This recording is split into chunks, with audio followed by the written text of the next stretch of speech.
You ask Tiger to solve. This deals with linear equations with one unknown. The final result is x equals 9/2. Let's solve it step by step. Group all constants on the right side of the equation. Add 7 to both sides. Simplify the arithmetic.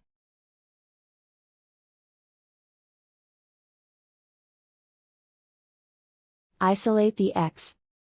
Divide both sides by 6. Simplify the fraction. Find the greatest common factor of the numerator and denominator.